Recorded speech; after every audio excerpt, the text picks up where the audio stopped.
بسم الله الرحمن الرحیم. لا اله الا الله. ببینید این منظره غمگین کننده را که نو پیدا شده است در شهر خیتای و شهر هندوستان.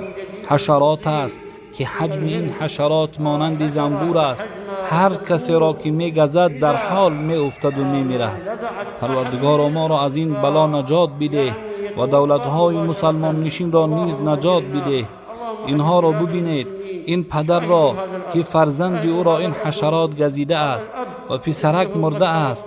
لا اله الا الله ولا حول ولا قوة الا بالله. پروردگار ما را نجات بده. پروردگار دولت‌های مسلمان نشین را نیز نجات بده. لا اله الا الله. حذر کنید. اکنون ببینید این بدنهای بیجان را و به این مردم نظر کنید که این حال اینها چگونه اند. همه مرده. ببینید این مادر را و این مردم را، همه اینها از نیش این حشرات مرده است. حذر کنید و استغفار کنید. البته دعا و استغفار سبب رد بلا می شود، زیرا الله جل جلاله فرموده و وعده کرده است که من هرگیز عذاب نمیکنم قومی را که اونها استغفار کننده باشند.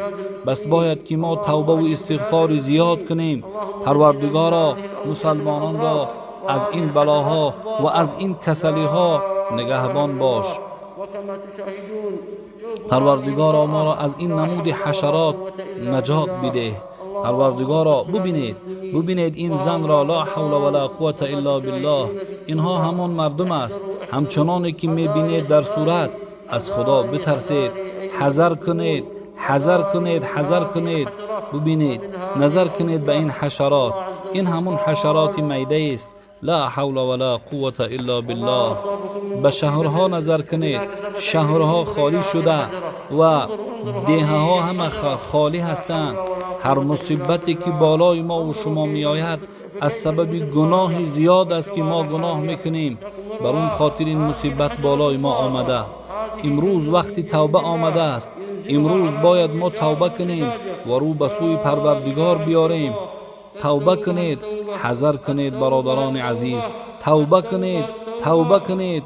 الها ما توبه کردیم و به سوی تو بازگشتیم.